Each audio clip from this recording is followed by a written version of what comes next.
This is Walt Disney World Today. Give us 5 minutes and we'll give you the world. It's Friday, September 22nd, 2006, and this is episode 156 of Walt Disney World Today. I'm your host, Matt Hochberg from mgmstudios.org. On the panel today, we have a man who you can get along with once you learn to worship him. It's Len Testa of the Unofficial Guide to Walt Disney World. Welcome, Len. Man, I thought for sure you were going to say Scopa, but okay. Me too. Yeah, exactly. See? We don't have Mike Newell, so I'll take him out of the intro. We also have Mike Scopa of MousePlanet.com. Welcome, Mike. Now, here they come, those little sun bonnets from the Sunshine State. Bunny, Bubbles, and Beulah. And we also have the Unofficial Guide to Walt Disney World researcher/writer and member of Team Matt, Darcy Vance. Welcome, Darcy. Thank you. Hi. Team Matt. Team Matt? Team Matt. Go Team Matt. You got shirts? This is like halfway between like Power Rangers and Dog the Bounty Hunter. I swear. I'm trying to figure out what kind of logo you would have for that, and it's I'm just drawing a blank here. Wonka Box. Wonka Box. There you go. Before we get started today, I wanted to give a shout-out to Sarah and Josh, whom I met last week at the Magic Kingdom. We watched Wishes, and then the next day, actually, we hung out at Space Mountain while it broke down for a while. Unlike Scopa, though, I don't carry candy around with me, so I told them I owe them some Wonka bars at Mouse Fest, so it's always interesting to meet our listeners in the parks. But today we brought on Darcy Vance, who is a longtime researcher for the Unofficial Guide to Walt Disney World. And recently, Darcy spent some time, actually a lot of time, at the water parks. And she's here to tell us about the water parks because we here at WDW Today are really on top of things. And we thought that would be a good time to talk about the water parks basically when summer is over. It is the Sunshine State, though, you know. That's why it rains all the time. And it's and the pools are heated, so, you know. There you go. Now, a couple shows ago, Len, you mentioned ad hocly the busiest days and the not so busiest days for the water parks. Can you reiterate what those are? So the busiest days of the water parks, especially during summer, appear to be Thursday for both parks. And I know Typhoon Lagoon, for example, in July was closed every single Thursday for capacity. And it looks like in fact, every weekday had at least one water park close at some point during the summer, except for Saturdays and Sundays. So when we measured the wait times in July, I don't think we saw even once either of the water parks close for capacity on a Saturday or a Sunday. So it really tells us that tourists, not locals, drive that particular market. Yeah, well, you got to have a lot of. I mean, most people, I think, put the water parks kind of at the bottom in terms of priorities. Yeah. So actually, that's a good point because if you look at our research, I think we've said for a long time that Saturday is the most frequent travel day for Disney World vacationers. So if you think that their first day of touring is on a Sunday, then they would see Sunday, Monday, Tuesday, Wednesday, the 4 theme parks, and then hit a water park on Thursday. That might explain why you see more closings, water park closings for capacity on Thursday than any other day. Now, Darcy, you spent a lot of time at both parks. Let's start off with Blizzard Beach. Okay. First, I do want to say I was praising the God that was Len Testa for like my first hour because I got to hang out with the lifeguards. So that was nice. It's a little fringe benefit there for you, Darcy. We know what we're doing. So, tell me about your job. Yeah. How do you rub the suntan lotion all over that manly chest of yours? Could you demonstrate CPR? Yeah. I think you missed a spot. Let me rub some. Right, there you go. Just watch the eyebrows. Okay. You burning hunk of a man, you David Hasselhoff, you. Go ahead. Sorry, go ahead. I was in my own little happy place there for a second. Go ahead. You're scaring me now. I swear. But what was the question? Oh yeah. Yeah. See, exactly. We've lost Darcy now. That's it. Oh well. I'm in my own little world. Yeah, I'll bet. But Blizzard Beach, I would say, like just in a general overview, walking around, it seemed like there was less sand than at Typhoon Lagoon, so it was kind of, I guess you could say, less beachy. But there was definitely more shade, more places to sit. It was, as far as just when you're walking a water park, which nobody really ever does. But it was more convenient because there was so much shade and everything just seemed like a better layout. And Typhoon Lagoon, it was just everywhere was sand, and like you couldn't really walk without the sand, and there was hardly any shade ever. Interesting. Yeah, I like Blizzard Beach quite a bit. I think the theming is a little bit better than Typhoon Lagoon. Yeah, and the theming's better too. Well, Blizzard Beach has always had the distinction of being generally a better water park than Typhoon Lagoon, although they recently added Crush and Gush here at Typhoon Lagoon, so that's kind of even the playing field a little bit. Do you still find, Len, that you recommend Blizzard Beach more than Typhoon Lagoon? I do, only because it's less crowded. And plus, you don't have the chance of getting eaten by sharks at Typhoon eaten by sharks, and it's again, better theming. I think there are more family friendly attractions there. Len, why do you think it's less? It seems to be less crowded than Typhoon Lagoon. Is it because it's off the beaten path? Do you think that's why? It could be that people go for the new the thrill rides or the thrill slides, as it were. I don't know. I think in terms of relative capacity, I think they're both like in the somewhere between like 10 and 14,000 range. So they're both relatively the same in terms of capacity. Yeah. I know the wave pool is smaller at Blizzard Beach, but it's kind of cool because you can take the little, like the donut floaty things in the water with you, and they already have some set up, so you can like sit there and relax and float in the wave pool, where at Typhoon Lagoon it's just free-for-all, I guess you could say. Oh, really? Well, Typhoon Lagoon has,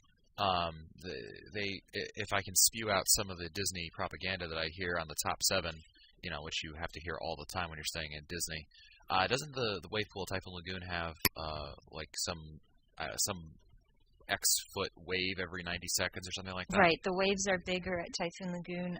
I know they do the surfing in the morning too. Like that's an extra charge, but you can learn how to surf in the mornings. So that's well, that's cool. what we should do at Mouse Fest. That's what we should do, exactly. Surf on a That's Segway. awesome. Surf on the Segway. What were some other observations that you made about Blizzard Beach or Typhoon Lagoon, Darcy? It looked like Blizzard Beach was just set up more together, like everything. There were groups as far as there were groups of the slides. Everything was grouped together a little bit better than Typhoon Lagoon was. Like the new, I guess because it is the new slide, they kind of have it off to one side, so it's not as easy to just jump on a ride and then keep going. So, it flowed better at Blizzard Beach, I guess you could say. Now, Darcy, before the show, you told us that you actually found the best children's meal on Walt Disney World property. Where is it? At Typhoon Lagoon, it's super cool because it's the same price. Actually, Blizzard Beach has really bad food. It's super cool. The kids meal. Hold on, Darcy, wait, Matt, you have to set this up. Why is Darcy eating kids' meals?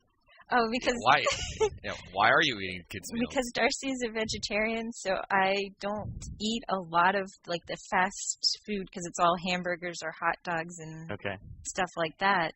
So at Typhoon Lagoon, I was really happy because they have this. It's a pretzel bread and it's a grilled cheese, and so you get the grilled cheese pretzel bread, and you get it all comes in a little bucket so the kids can play in all of the sand that they have with the bucket and the shovel. It's like a, life-size bucket shovel thing. And you get your Coke, your kids-size Coke, French fries, and applesauce, all for under $5. And so it's the only one where it has a souvenir, too, because you can use the bucket later on, which I just gave to a little girl who wanted one. So I was like, here, you can have mine. An interesting tidbit, though, about Blizzard Beach is that it's usually closed for rehab in the winter months. Right. They usually, I know they'll close like one for a while, and then they always try to keep at least one open, though. Yeah, and I know the pools are heated at Walt Disney World. Are the slides and the water, I guess, over there heated as well? Yeah, my understanding is that I don't know if the plastic on the slides is, but my understanding is the water in the slides is. Although it's not so hot where it's like it's supposed to be 80 water. degrees. Yeah, it's supposed to be 80. it's still because I'm like when I did the lazy river, it was it was kind of cool. It wasn't so hot where you were felt like you were in a bath or something. Yeah, no, they post the water temperatures in the main areas usually.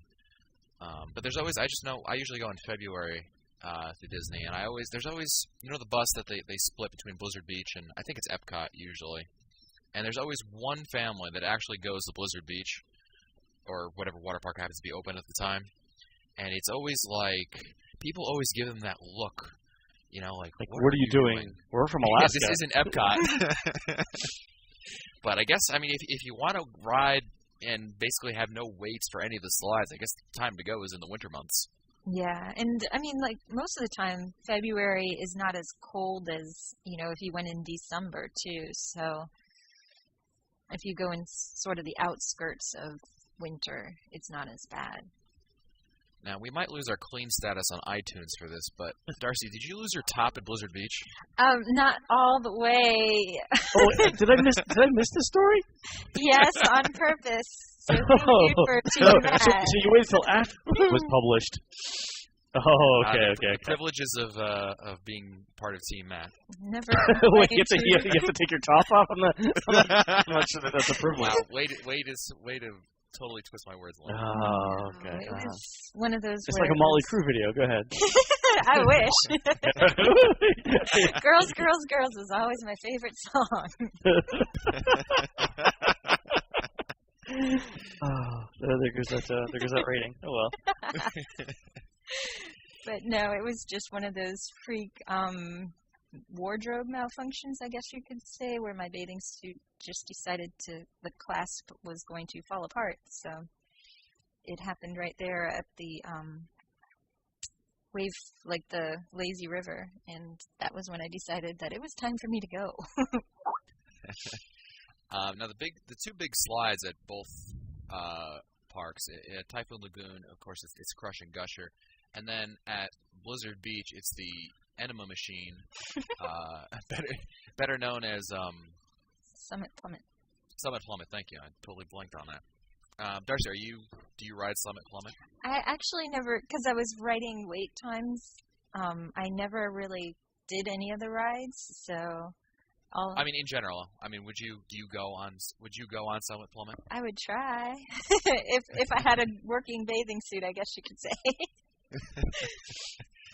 Scopa, what about you? Are you a Summit Plummet kind of guy? I've been in the wave pool and a few other things. Never did Summit Plummet. I thought the other one was called Humunga Kawabunga. Yeah. At Typhoon Lagoon. Typhoon, that's their other big one. No, I'm not into wedgies myself, so. Yeah. Scopa, you do the old people slides. Jeez. Yes. Geezer falls. Geezer Gusher. Geezer Gusher. He just sits in a glorified senior slides. That's right. Water's going to be heated to 95 instead. Boy, I haven't been to the water park since probably '94. I think was the last time I went. We're gonna go during MSFest. Oh yeah.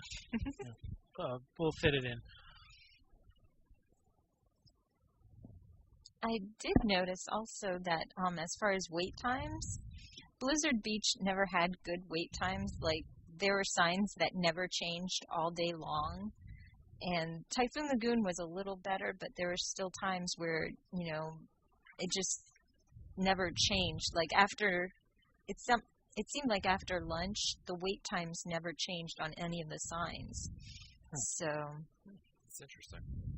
It's not an exact science like it is at the theme parks. Well, Darcy, thanks for coming on to talk about the water parks. Thank you for having me. And when Len sends you on another mission that you almost die on, we'll be sure to He'll be back. And that's it for us today. If you want to read our show notes, send us your comments, or find older episodes, visit our website at www.wdwtoday.com. You can also email us at questions@wdwtoday.com. For Len Testa, Mike Scopa, Mike Newell, and Darcy Vance, I'm Matt Hotchberg. We'll see you on the next show.